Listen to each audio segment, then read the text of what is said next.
What's up, guys? This is Alex with Groundwork Gaming, and I have Garrett here with me. Yeah. And we are talking to you today about life lessons, something Things very you need to important know. in your Yes. life. And important. I already said it's important. Well, yeah, things you need to know. And this is also, I should probably mention, this is also episode 2 of the Pokemon Blue Nuzlocke Challenge. You learn a lot in this video. You really do. I learned a lot about myself and responsibilities in You know, this. whenever you get attached to something like that Pokemon that you can't lose and then you end up losing it, then it's just almost heartbreaking. That's not foreshadowing. So No, don't think not that at all anybody dies in this in this video video. because that Of course is not. no, he was out of line to even mention that. Anyways, so we're basically just going to talk to you for a little bit about experiences in our lives that have taught us lessons, which we like to call life lessons. So you want to start it, or do you want me to start with my one story I have prepared because I wasn't thinking too much? I guess I'll start it then. So a great thing that I want to talk to you guys about is uh a thing that we kind of talked about, Alex and I, whenever we first started making this was I made the comment that Alex said, "Oh, hey man, I want to do this YouTube channel. It's gonna be so awesome." And he always does all this crazy stuff all the time, constantly. And I just go, "Dude, you have way too many hobbies." And he That got is really, true. yeah, he got really angry at me, and he goes, "You're not supporting me," and all this stuff like that.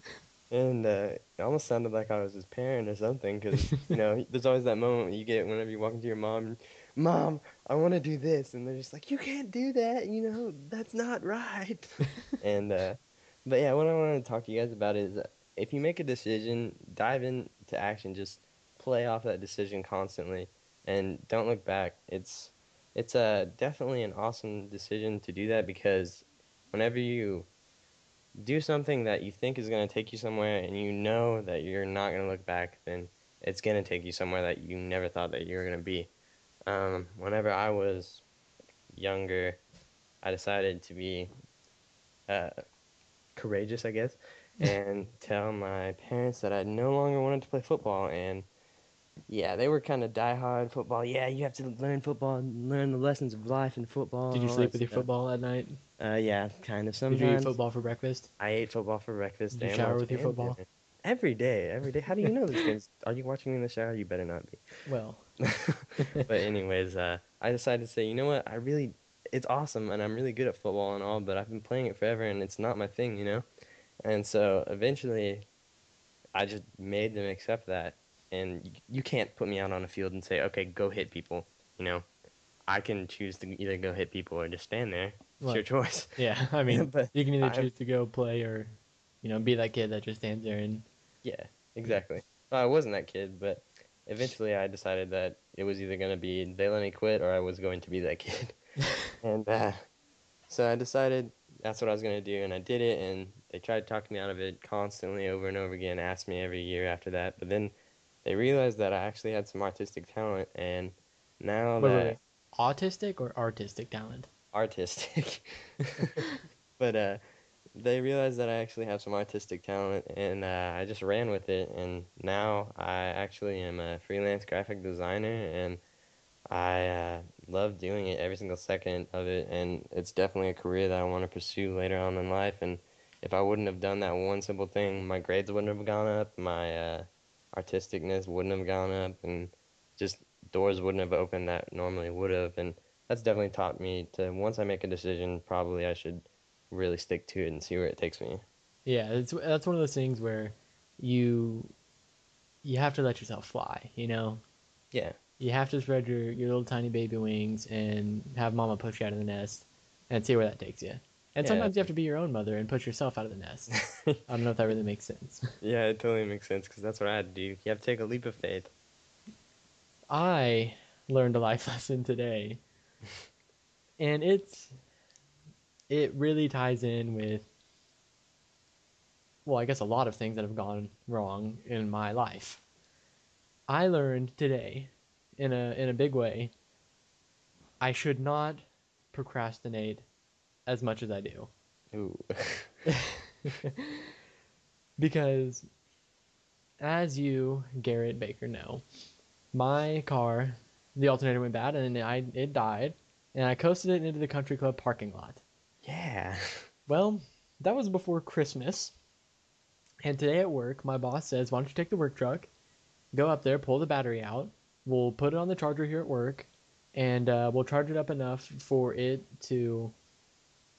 You can go back. We'll have someone drop you off over there, and we'll charge it up enough so you can at least get home on it." And I was like, "That is a fantastic idea, Mark. I'm gonna go do that right now." So I go home and I get my car key, and I go out to the country club, Oh and God. my car has been towed. Oh no. And the thing I spent. I'll talk about it in a second. The thing that gets me was they told it this morning. I later on found out, but the day I go out there to do something, Yeah. after 2 weeks or something like that now of talking about going out there to do something, and all the trying to get someone around with a tow rope and a truck to get me home, I was stubborn. I wouldn't call I wouldn't call someone to come tow it because I didn't want to pay. I was like, I'll do it myself, Yeah. being the hard-headed guy I am. So I go out there, and it is just I drive by and I can see through a little clearing over the golf course, and I was like, I didn't see it there. I was like, no, surely I just didn't see it. It's got to be there because I drove by every day until I was sick for 2 days, and Yeah. those are the 2 times I haven't driven by, Mhm. and it has always, always, always been there. And it was gone. I pulled in there and I just parked like in the parking spot next to where I was, Oh my and I was like, "Yep, gosh. it's gone." It's totally gone. So, okay, well, actually, I need to talk about this integral part in the gameplay. Here you see that my Pidgey Terry has been badly poisoned. As I'm walking up, right there, I held the space bar on accident, which shot me, but as you saw, he died at the Pokemon Center counter. No, Terry. I should never, I should not have. This is against the other life lesson. I have never lost a Pokemon that early in Viridian Forest to a Weedle in a Nuzlocke. It's never been this early, and Watch out for them Weedles. I was incredibly bummed out because that left me with my Metapod and my starter, and my Oh. Metapod, of course, only knows Harden, so that's the other life lesson. But as for the car, back to that story.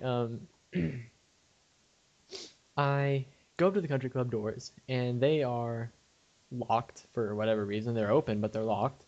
The country club's open, but the doors are locked too.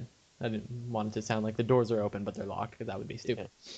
Um, so I call my boss and let him know what happens and tell him I'm going to go to Southside Recycling and see if my car's there. I drive around back in their graveyard of metal, and I just hope to God, like it would be the most saddening sight to see the car, even though I hate it, to see my car sitting in there because it's like a Hate love relationship. well that, but it's like I think it was in the Texas Chainsaw Massacre. He had that little like shed where he operated his base of operations, his HQ. Mm. That was that shed, but for vehicles. It was horrible. It was a horror show. So I Actually, wind it up was. It was really bad. yeah, I wind up calling the country club. They pick up, and she gets the lady. She's really nice. She gets a hold of the guy, the service fella, and he said that this place Stanley's has it.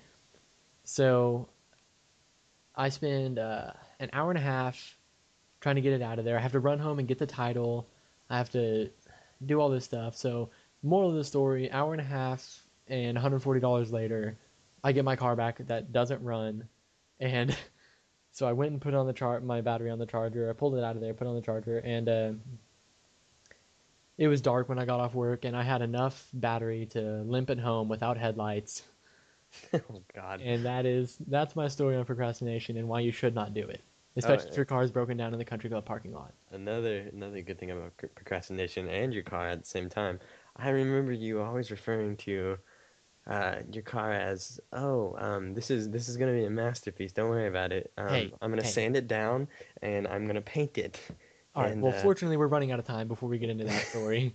yeah, It's done. That one's done. I'm moving on to a new project. So yeah. I want to take a. We have like 9 seconds left. So Terry, I love you. I miss you. You were an awesome Pidgey for the whole 5 minutes I had you. Thanks for Woo! watching, guys.